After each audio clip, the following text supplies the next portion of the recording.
की चाल है कि जरा सा असावधान साधक हुआ कि लक्ष्य से भ्रष्ट कर देता है।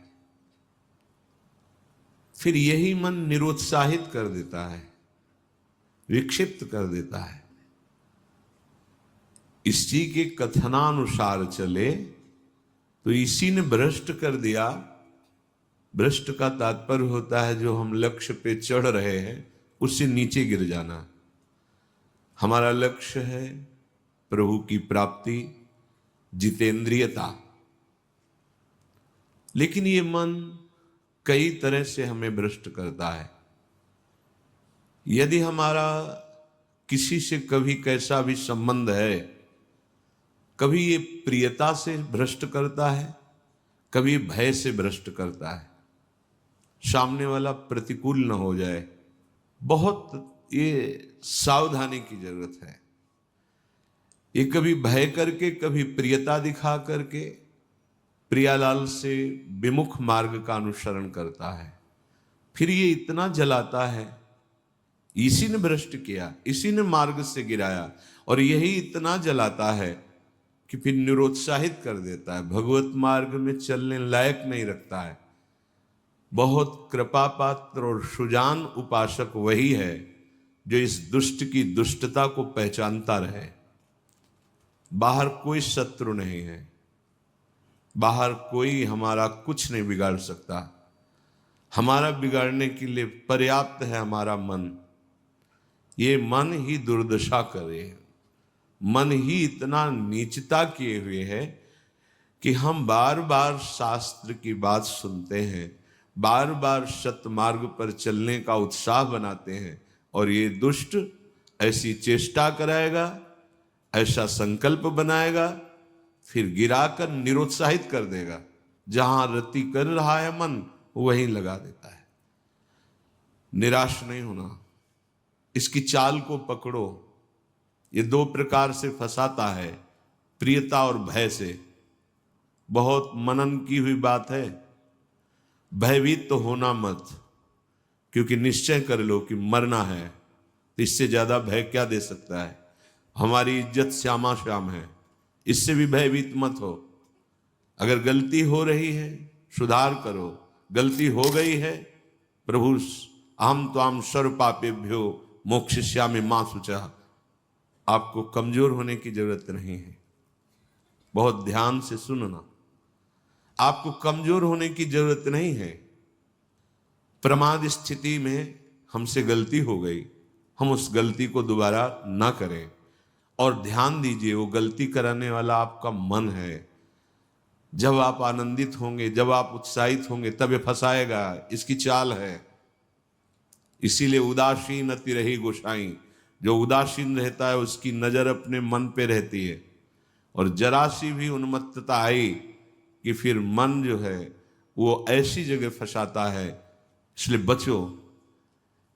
इस दुष्ट की चाल बहुत विचित्र है, और जहां ये पवित्र हो जाता है तो यही भगवत स्वरूप हो जाता है। इसके लिए निश्चय करना पड़ेगा। प्राण चाहे चले जाएं, अब हम न प्रियतावश न भयवश गलत नहीं करेंगे। इसे पकड़ो। श्रीपाद प्रबोधानंद जी कह रहे हैं, यदि हम किशोरी जी को प्रसन्न नहीं कर पाए तो हम भारी कष्ट सहते हुए यहां शरीर छोड़ देंगे। श्रीपाद कह रहे हैं। देखो, भगवत प्राप्ति करनी है तो बात समझना होगा। हम ये अंदर की बात कह रहे हैं, बहुत अंदर की पढ़ी हुई बात कर रहे हैं, यहां के रजिस्टर की पढ़ी हुई बात कर रहे हैं। ये बहुत दुष्ट मन है, बहुत दुष्ट। पूरे जीवन इस पर विश्वास न करें। यहां की पढ़ी बात कह रहे हैं, हृदय की बात को कह रहे हैं, खूब सूक्ष्मता से चिंतन की हुई बात कर रहे हैं। भक्ति के आनंद का जहां उल्लास प्रकट होता है वहीं खसक जाता है, बचा के निकलता है, और प्रियता या भय दिखा करके फंसा देता है। मत भयभीत होना, इससे बिगाड़ तुझे जो कुछ बिगाड़ना है। जो कुछ अब हो, अब गलत नहीं करेंगे। भयभीत मत होना। और प्रियता तो है ही नहीं, कौन प्यार करता है? प्रियता तो है ही नहीं। ये केवल प्रियता का भाव दिखाकर हमें परम प्रिय प्रियाजू से बिलक करना चाहता है। इतने बड़े महापुरुष जो ब्रह्मबोध संपन्न है, बहुत बड़ी स्थिति होती है ब्रह्मबोध, कोई साधारण बात नहीं है।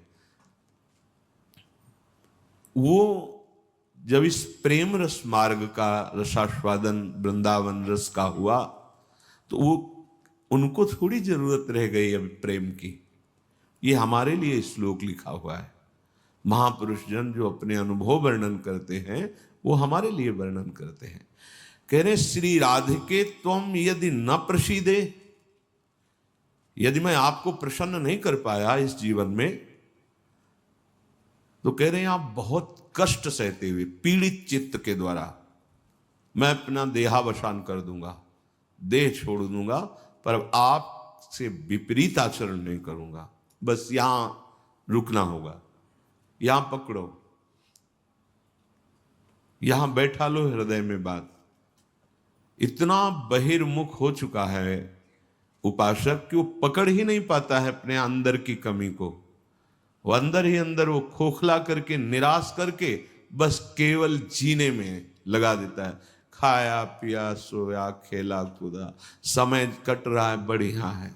नहीं भाई, ये बहुत दुष्ट है मन। बार बार इसलिए कह रहे इस पर कभी विश्वास न करो। जब तक शरीर का होश है तब तक सबसे बड़ा दुश्मन हमारा मन है, दूसरा कोई दुश्मन नहीं। इस दुश्मन को देखते रहिए।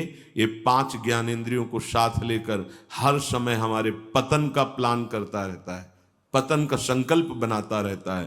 ये बहुत नीच उतर गया है। इसे उच्च चढ़ाने के लिए जो नाम, जो मंत्र, जो आश्रय है, उसको इस कोट से लेना होगा कि यदि आप प्रसन्न नहीं हुई लाडली जी, तो भयानक पीड़ा और कष्ट सहते हुए जानबूझकर हम अपना शरीर यहां छोड़ देंगे आपके धाम में, पर आपके विपरीत आचरण नहीं करेंगे। प्रतिकूलस्य वर्जनम। श्री वृंदावन में हमें आपका कृपा कटाक्ष चाहिए, आपका साक्षात्कार चाहिए, आपकी प्रसन्नता चाहिए। नहीं तो अपने जीवन को कष्टमय रखते हुए यहां प्राण त्याग देंगे। भाव समझो, जब इतना दृढ़ निश्चय हो जाएगा तो कोई हमें परास्त कर ही नहीं सकता। ये हमारा मन ही हमको परास्त करता है। एक बार नहीं, लाखों बार इसको देखा है। जहां भक्ति का आनंद उल्लसित हुआ ताए निकल पड़ा, क्योंकि देख रहा है असावधान है, इस समय ये आनंदित है, असावधान है, और वो कहीं प्रियता या भय दिखाकर फंसा देता है। अब वो जो आनंद था वो गुप्त हो जाता है। जो एक उल्लास बड़ा था, फिर वो निराशा, फिर हताश। अच्छा उपासक है तो उसको लगने लगता है क्या करूं, जीवन नष्ट कर दूं, ऐसा लगने लगता है, क्योंकि वो लक्ष्य की तरफ बढ़ना चाहता है और मन उसको फुसला करके ऐसे गिरा देता है कि वो निराश होकर देखता है अब क्या करूं, अब कहां जाऊं। पहली बात, निराश नहीं होना है। जिस समय आपकी भक्ति का आनंद उल्लास से युक्त हो, उस समय आपको उदासीन होने की जरूरत है, प्रसन्न होने की नहीं जरूरत है। ये आंतरिक बात कह रहा हूं, सावधानी की। उस समय बिल्कुल निरीक्षण मन के ऊपर ही होनी चाहिए, पूरी दृष्टि, क्योंकि उसी आनंद उल्लास में भागेगा, निकलेगा विषय सेवन के लिए, क्योंकि आपको गिराना है, उसका काम है गिराना। बाहर कोई गिरा नहीं सकता, अंदर से अपना बड़ा भारी शत्रु मन है, यही गिरा रहा है। उदासीनता जिस साधक के जीवन में नहीं, वो आगे नहीं बढ़ पाता है। उल्लसित नहीं होना, अंदर उल्लास, तो पूरी की पूरी एकाग्र दृष्टि मन पर। कहीं हमारा मन उल्लास में के छिद्र से भागकर कहीं फंसाने तो नहीं जा रहा है। हमने देखा है इसको 2 तरह से फंसाता है, एक प्रियता और एक भय। भय मान सम्मान, यश कीर्ति, लोक लज्जा, इसका, और प्रियता कि हमें बहुत प्यार करता है। 2 स्थिति में मन भागता है और साधक को गिरा देता है। तो साधक का निश्चय होना चाहिए कि अब या तो प्रियाजू की मुस्कान, नहीं तो प्राणों का समर्पण। अब सौदेबाजी मन से नहीं होगी। अब हम जलने के लिए तैयार हैं। अब हम सौदेबाजी नहीं करेंगे कि है मन प्रसन्न हो जाए तो भजन में सहयोग करेगा, ये नीच कभी नहीं करेगा सहयोग। इसको तो जलना ही होगा, बिना जलाए आगे नहीं बढ़ सकते। महापुरुषों ने कहा है कि यदि आप अपना जीवन प्रभु के चरणों में न्यौछावर करने के लिए तैयारी कर ली है, जैसा श्रीपाद कह रहे, ये न्यौछावर है, या तो प्राण समर्पित कष्टपूर्वक हम शरीर, या फिर आप मुस्कुराओ, बीच में हम स्वीकार नहीं करेंगे इस मन की मनमानी आचरण। बहुत निकृष्ट है, बहुत रुलाया है, बहुत परास्त करता है, पूरा जीवन हो गया है इसको लगाते ही लगाते, तो इसको पढ़ पाए हैं कि हाँ ये है क्या चीज। बहुत नीच प्रवृत्ति है इसकी।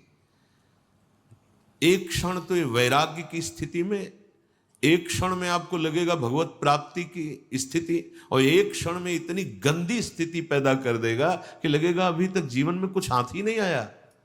साधक की धज्जियां उड़ाता रहता है मन। और गुरु कृपा पात्र जो चाल इसकी समझ गया, हर चाल पे वही लगाम खींच दी, बच गया। नहीं, बहुत नीच प्रवृत्ति का है ये। अगर इसको समझ पाओगे तो आगे बढ़ पाओगे, नहीं तो निराशा पैदा करके भगवान से विमुख कर देता है। लाखों चलने वालों में कितनों को गिरा दिया, आगे बढ़ने लायक नहीं रखा। इसी मन का खेल है। तुम अपना जीवन प्रभु के चरणों में न्यौछावर कर दिए, अब उनकी कृपा की बाट जोहते हुए मस्त रहो। और ये मस्ती मन के निरीक्षण से युक्त बनी रहनी चाहिए। मन को ढील दिया ना जहां कि आज तो बहुत बढ़िया भजन हुआ, आज बहुत आनंद, वहीं निकल के फंसा देगा। यह अनुभव की बात है। आनंद की उमगन में इसके निकलने के चांस होते हैं। वो उसी, जब साधक आनंद उमगन में होता है तब वो निकल कर किसी विषय में उसे बांध देता और उस आनंद को खा गया।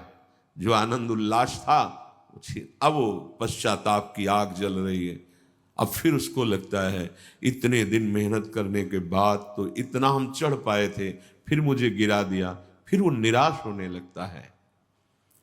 शोक, विषाद, दुख, क्लेश, कष्ट, संताप, भय, उद्वेग ये प्रदान करता रहता है। इसके सामग्री क्या है मन की? इसके अनुकूल चलोगे तो क्या देगा मन?